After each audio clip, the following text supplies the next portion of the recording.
This is a story of tremendous generosity, as a small group of people who owned a field didn't know what to do with it, decided to make it available to the local community. Now, a field is just a field until the community response, rises to the challenge, and armed only with ingenuity, energy, and absolute tenacity, turn it into something quite special. We've attempted to grow the whole site, the whole project, as a community garden organically, to grow to a point where we're providing a real service to the community, both in produce that can come from site,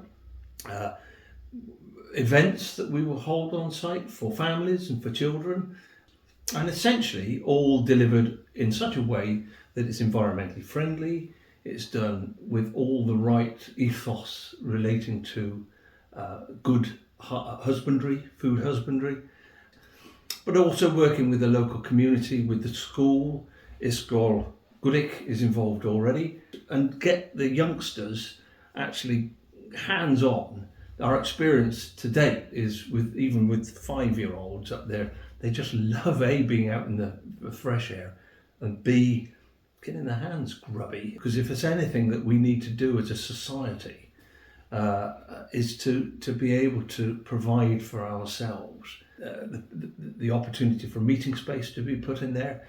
A community polytunnel is another one that's very much on our list. Raised beds, all sorts of opportunities. But yeah, as an area that could become ultimately a bit of a heartbeat for the local community is great. It's just a fabulous, exciting potential.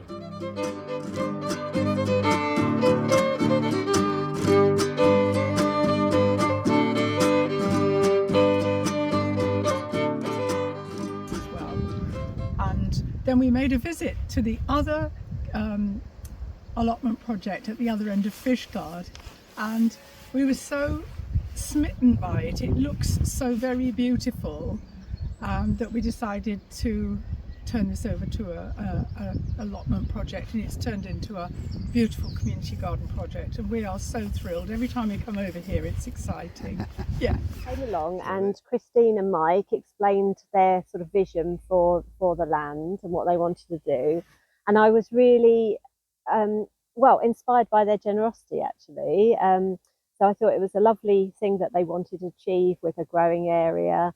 And so, yeah, that inspired me to actually get involved on a voluntary basis to help them with the design side.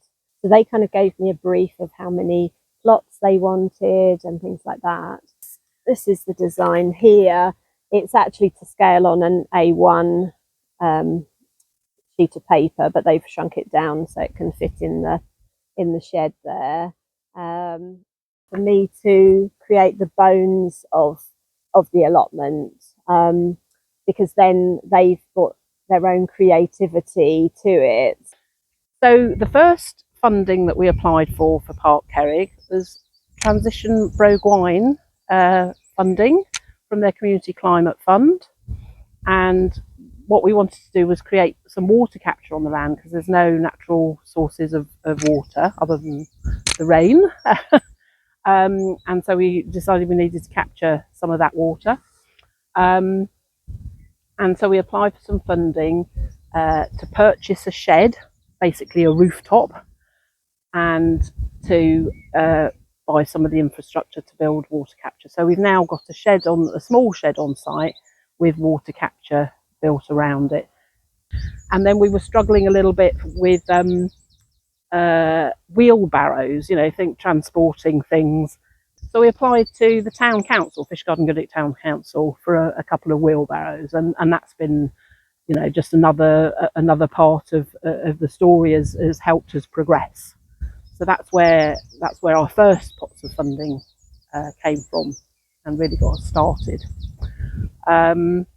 And now we have been lucky enough to get an Awards for All National Lottery grant, which is just fantastic. It's going to help us improve the infrastructure on the land. a piece of machinery so that we can actually keep the feature, the sort of path features and everything of the land at bay, because at the moment the grass is taking over. While we want to preserve the biodiversity of the area and improve it, we do need to have some access. So having that lottery funding has given us a real sort of step forward. This is the school plot. It belongs to Usgol Brogwine. The last couple of weeks we've had visits from all of the school children in the whole school, in sort of several different visits, from 4 to 5 year olds reception class up to the older ones. The older ones started digging the plot, and then the younger ones ended up finally planting. But I think also the idea of the school is that it's a really good way to get into the community, isn't it? You know, it's like if we work with the kids, the parents get interested, and yeah. Well, I think they like the bees because it was exciting but a bit scary for them as well. It's this sort of this really helpful creature, but you have to be wary of it. to be able to share those vegetables, even for people that aren't involved. I mean, through the school's a good one. I know I keep coming back to that, but that's a good one. But also, I think, you know, why not have open days? Yeah. So we have big aspirations. You see, we've got all this coming together of diverse people. They've got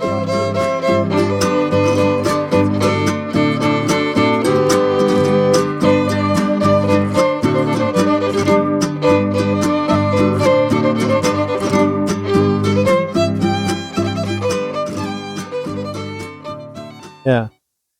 Well, the hive itself, as I say, is a young colony. It was put here probably about 4 or 5 weeks ago. A nucleus, which is just the queen bee plus probably about 1,000 or so bees, and their job has been to increase their numbers. So obviously they're gathering pollen and nectar, but it's really for the queen to lay lots and lots of cells, and so there'll be more bees that will hatch out.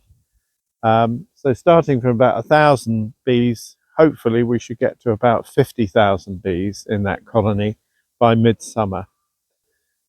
We'll end up with a nice lot of honey towards the end of the season.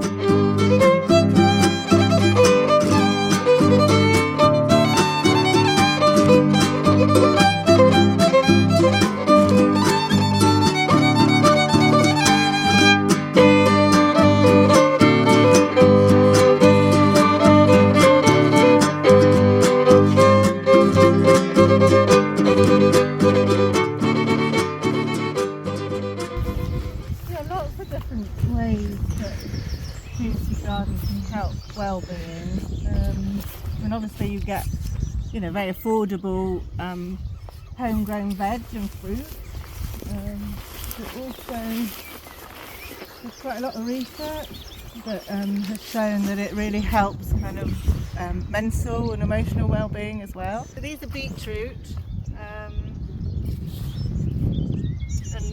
we've done a real mix here. So we've got potential spinach and different types of kale. And this is a tree mallow.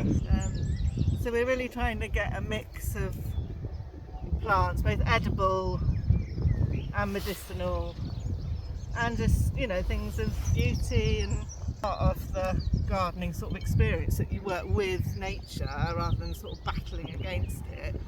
On some levels you're just being creative and thinking about sort of structuring when the seeds are planted, when they need to be potted on, etc., and put out.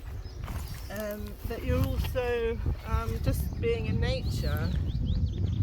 So many of us now are sort of disconnected from our natural environment. So then we feel kind of more, less separated from our world.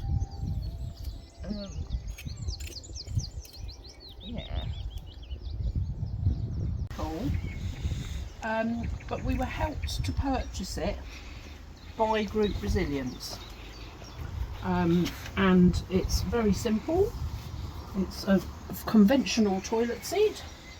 So you use it conventionally, and then you use a handful of sawdust supplied by somebody who does a bit of woodwork. Handful of sawdust down there. Come round, wash your hands in the hand basin. Right. And it's all collected at the back. There's two receptacles at the back. One is a poo receptacle, and one is a wee one. All right. Basically, the wee one can go with a bit of dilution, can go straight onto the land. Yep. And the other one needs a bit of processing before it can go on.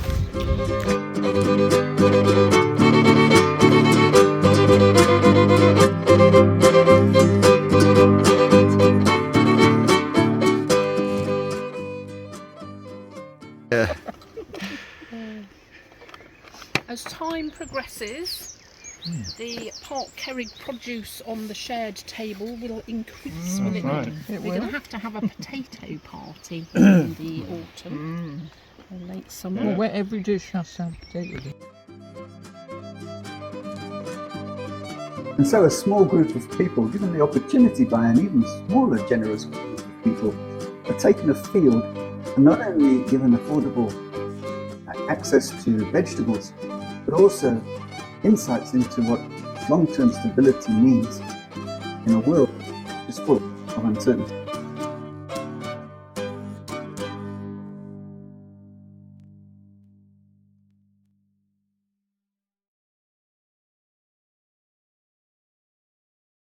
Come back. I don't know how long will it take from planting to harvesting. Sorry? I don't know with the beetroot. No idea. I'm definitely going to put that in the video.